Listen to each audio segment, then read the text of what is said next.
I was forced to love you by the audiobook. A single tear rolls down Mike's cheek. He pushes his folder onto the bookshelf right beside Will's, letting the story end on this chapter of his life.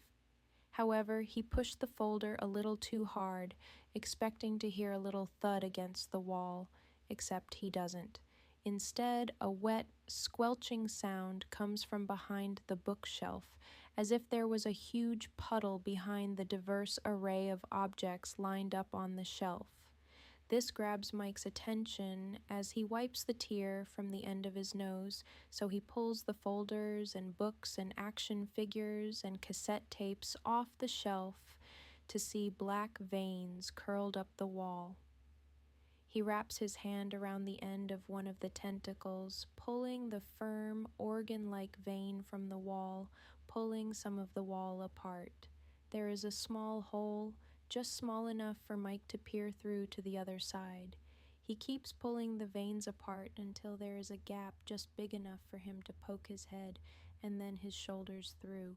With enough effort, he hoists the rest of his body to the other side of his basement wall, except he's not in his basement anymore. His shoes hit the laminated floor of Hawkins High School, the sunbeams stretching across the hallway and bouncing off the green lockers. He notices a familiar figure stood on a small stack of books, a short girl with mousy brown hair tied up in a bun. She is handing out flyers to some play that Mike doesn't care about. He's too focused on the girl. Where does he know her from, and who is she? "I better see you there tonight, Harrington," she shouts out at a jock that walks past with two girls at his side. Harrington? But that's not Steve. Mike struggles to put the pieces together in his mind, then it clicks. "In your dreams, Byers," the jock replies nonchalantly. "That's Ms. Byers, except, why is she in Hawkins High?" Mike picks up one of the flyers off the floor, inspecting the list of actors. Joyce Maldonado, Patty Newby, whoever she is, Karen Childress, Mike's mom. So his mom is in high school. Mike slowly puts the pieces together and realizes that he's in a past version of Hawkins, when his parents were the same age that he is now. And then it catches his attention, the name at the bottom of the paper. Henry Creel. His parents went to school with Vecna? Ms. Byers went to school with Vecna and never brought it up after all this time? Then another thing catches his attention, the date of the play, Friday, 6th November. That same day, which means that Lucas's theory was right. November 6th holds some importance to Vecna, why he kidnapped Will on that day, and why he's now planning his final move on that day. All Mike has to do is wait until later tonight and find out why tonight of all nights is so significant. However, without warning, the floor underneath Mike pulls away and he falls. He falls for what feels like hours. He didn't even get to ask Ms. Byers about the play, about Henry. Mike's feet land firmly on the ground. His body contorts as he lands perfectly in a seat, front row at the play. Turns out he didn't even have to wait. All the actors come out onto the stage. He recognizes his mom, Will's mom, Hopper, but no Henry. He'd know if he saw Henry. Elle described him to Mike enough that he knows every detail of his face, down to each freckle. He's not on the stage, but the flyer said starring, so where is he? The seat folds under Mike, and he is in a new location, an unfamiliar one.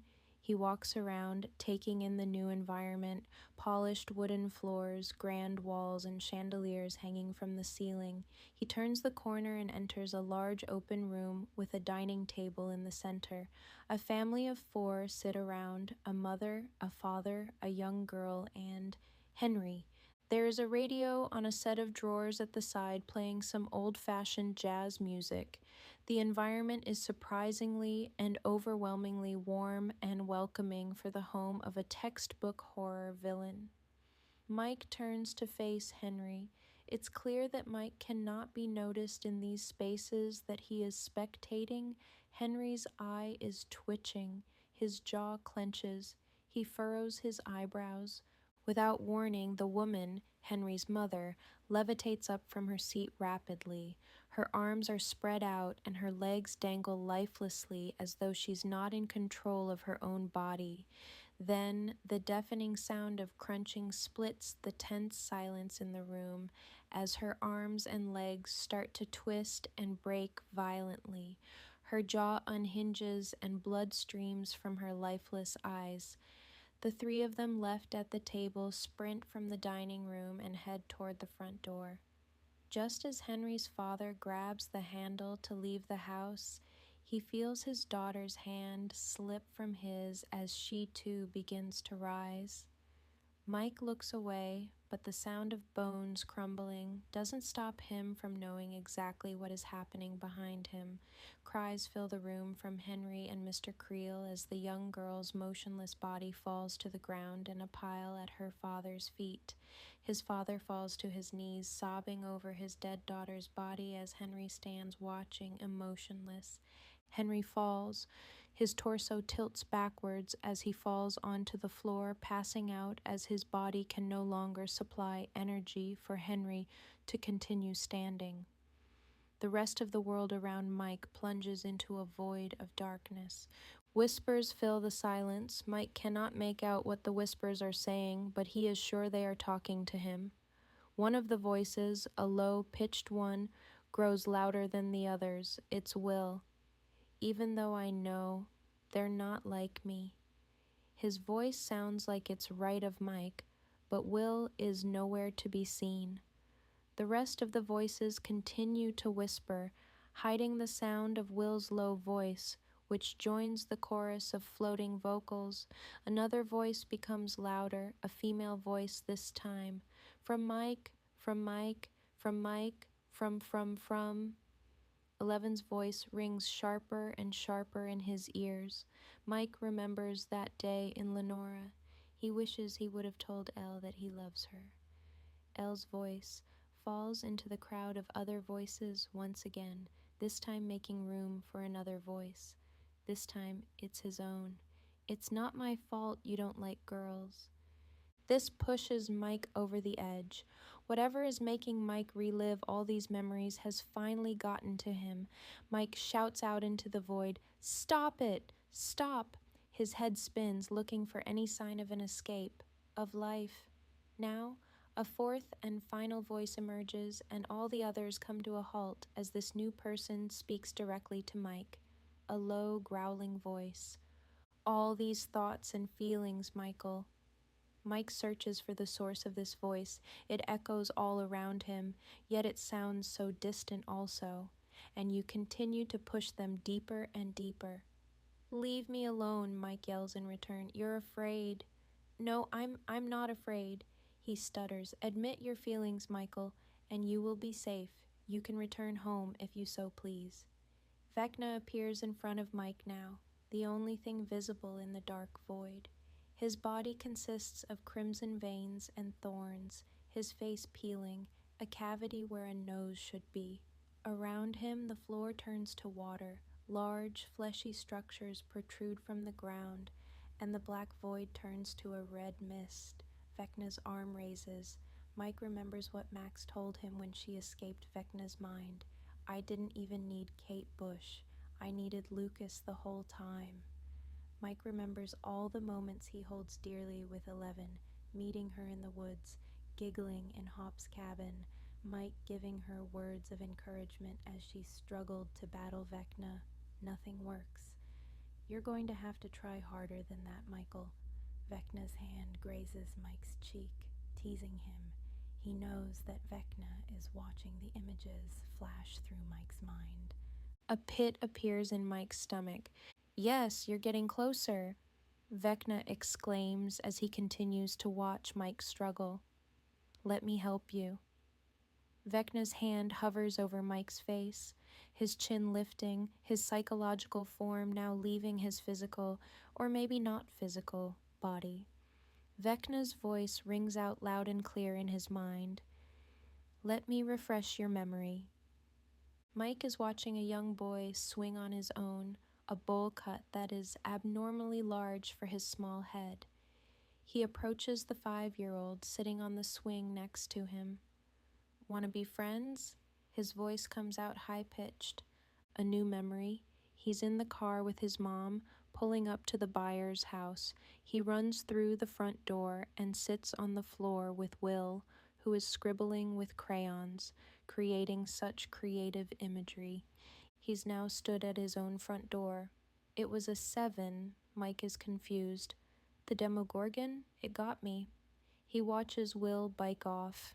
He could have never known that he would be taken just moments later. He still stood at his front door. This time rain hits his ankles. Mike's voice comes out aggressively. "It's not my fault you don't like girls." Will looks taken aback and betrayed by the sudden confrontation. He watches longingly as Will storms off into the rain. He chases after him, apologetic, but Will is already at the end of the driveway and marching off toward his bike. Now he is in California. He just got off the plane and sees Will, Elle, Jonathan, and Ms. Byers waiting for him. Mike approaches Will. Will flings both arms up in the air, and Mike goes in with one arm for a half hug, half pat on the back. How had he never realized how truly awkward this interaction was? But it gets worse. He points out the painting, and Will gets shy. Now it all makes sense. It's the painting. The one Elle said was for a girl he liked. The same one that Will gave to Mike. "You're the heart." He looks Will directly in the eye. There's tears. He never realized before how emotional Will had been through the whole weekend in Lenora. "You see, Michael, it was never about 11, Vecna tells him. "You were always blind to his feelings about you, intentionally, because that would mean acknowledging your mutual feelings for your best friend." Mike looks at the floor. He's back in the void. The atmosphere shifts. He feels empty. Vecna appears again, and he's back in the red wasteland. Vecna's twisted hand drops Mike's face, and he falls to the puddles on the floor. To the right, he sees a rift, a portal, to the real world, like Max said. He sees himself stood there, Will's hands on Mike's lifeless shoulders. They're stood in the WSQK basement. Mike stands rapidly. He seizes the opportunity, and a rush of adrenaline pierces his spine, forcing his legs into motion. He's now sprinting to the opening into the real world. He feels Will's soft hands trying to shake him awake, the feeling growing more real the closer he gets to the opening. Debris lifts up next to him and flies towards him, almost knocking him over, but he swerves just in time to avoid being injured. He looks up at the opening. 11 is now also grabbing his arms, but he doesn't feel the connection as strong. The opening shrinks a little as Will and 11 try to wake him from the trance.